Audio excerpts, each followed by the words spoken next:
Salve Laudetur Yesus Kristus semuanya. Banyak orang bertanya, khususnya yang beriman sebagai Kristen Katolik atau Kristen non-Katolik, dan bahkan juga non-Kristen mengatakan atau bertanya, kenapa sih umat Katolik ada adorasi di mana kita menyembah hostia yang sudah dikonsekrasikan? Apakah ini hanya bentuk venerasi atau penyembahan? Atau gimana?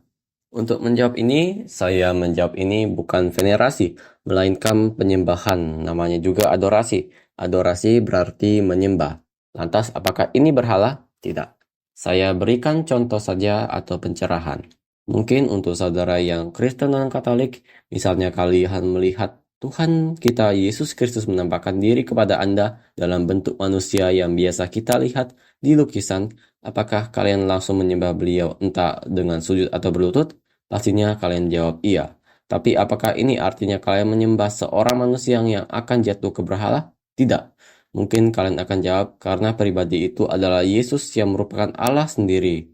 Ya, jawaban kami mengenai adorasi itu sama. Kami menyembah hosti itu karena itu memang adalah Kristus itu sendiri yang hadir. Tapi kami bukan bermaksud untuk menyembah sepotong roti, melainkan karena Kristus hadir di situ. Kami menyembahnya seperti apa yang dilakukan Nabi Yehezkiel yang melihat Allah dalam rupa manusia di takhta. Yehezkiel langsung menyembah Allah, tapi bukan berarti ia menyembah karena itu manusia, melainkan menyembah karena Allah itu sendiri yang menjelma menjadi manusia.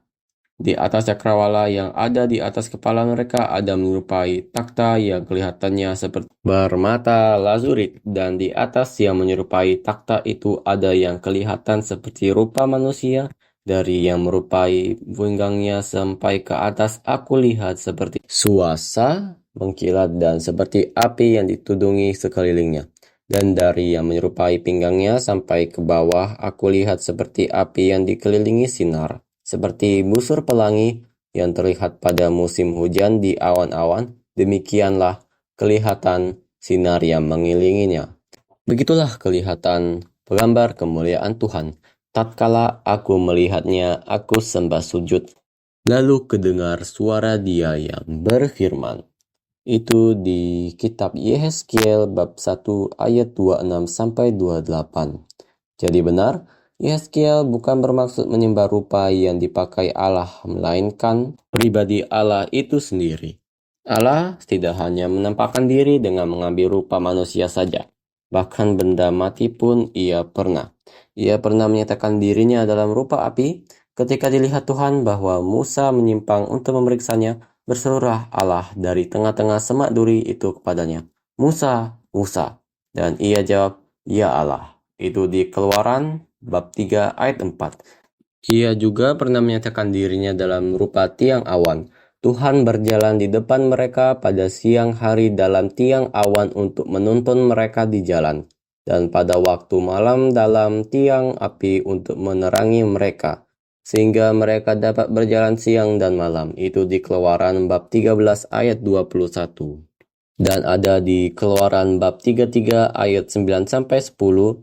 Apabila Musa masuk ke dalam kemah itu, turunlah tiang awan dan berhenti di pintu kemah, dan berbicaralah Tuhan dengan Musa di sana. Setelah seluruh bangsa itu melihat bahwa tiang awan berhenti di pintu kemah, maka mereka bangun dan sujud menyembah masing-masing di pintu kemahnya. Dan Tuhan juga pernah menyatakan dirinya lewat tabut perjanjian.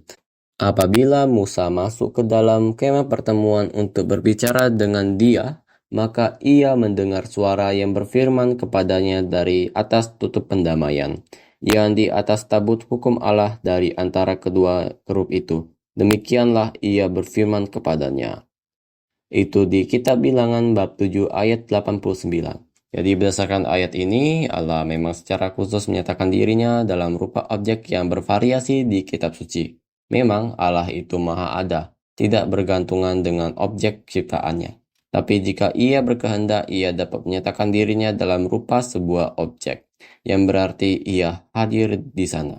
Sama seperti adorasi Ekaristi, Kristus yang Allah itu sendiri hadir di sana, yaitu dalam rupa roti yang sudah dikonsekrasikan jadi tubuh Kristus. Makanya kami sebut itu bukan hanya dulia, melainkan latria, yaitu penyembahan.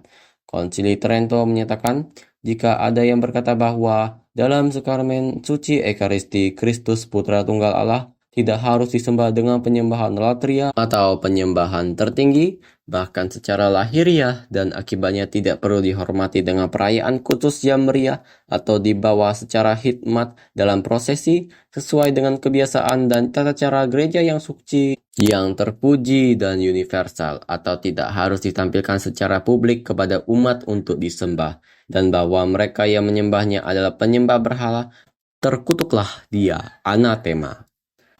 Untuk penjelasannya sudah saya luruskan. Nah, bagaimana dengan sejarah adorasi Ekaristi ada? Adorasi Ekaristi dibuat semacam tempat supaya umat bisa merenung dan menyembahnya. Itu muncul di kisah Santo Victorian dari Asan meninggal 560 Masehi.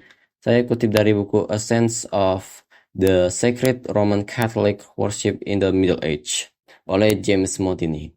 Dalam sebuah biografi abad pertengahan tentang Abbas, yaitu kepala biara kelahiran Italia Santo Victorian, yang kemungkinan ditulis pada abad ke-8, terdapat catatan eksplisit paling awal yang masih ada tentang doa di hadapan Ekaristi yang disimpan di luar perayaan misa. Biografi tersebut menceritakan bagaimana Santo Victoria membangun sebuah kapel yang berdekatan dengan pertapaannya, jauh dari hiruk-pikuk dunia, dan bagaimana ia menghabiskan waktunya di sana.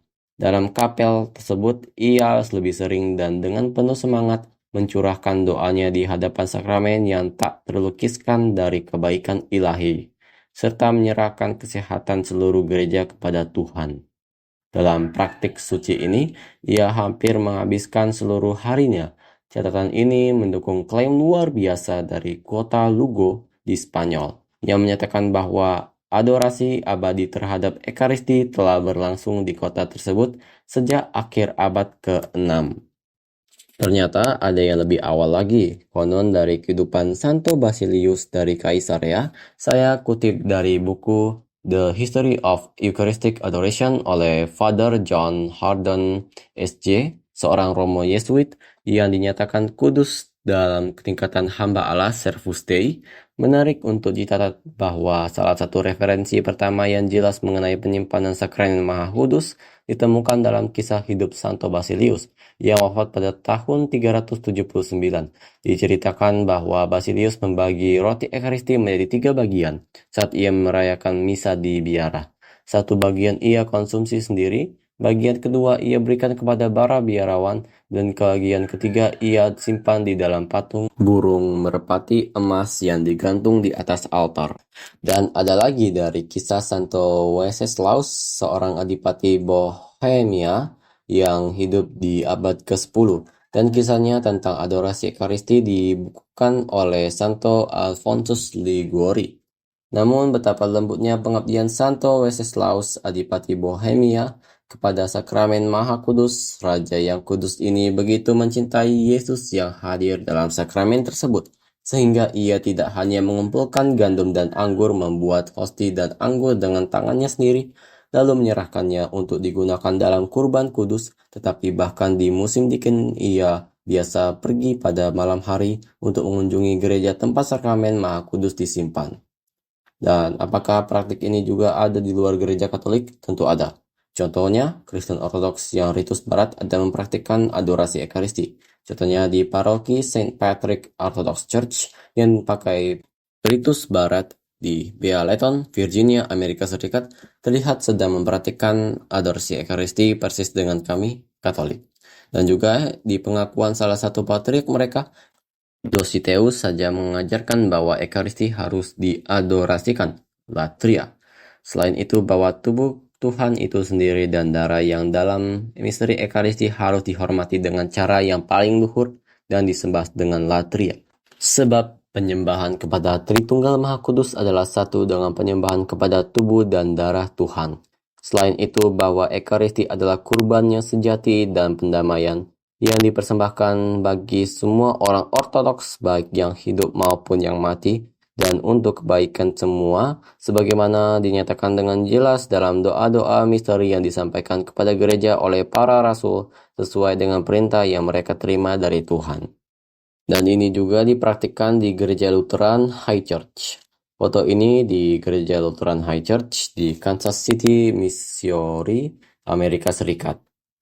Namun ada yang perlu ditegaskan bahwa penyembahan Ekaristi dalam tradisi Lutheran itu tidak umum dilakukan, tetapi ketika dilakukan itu hanya berlangsung dari momen konsekrasi hingga penerimaan, diperdebatkan atau didiskusikan.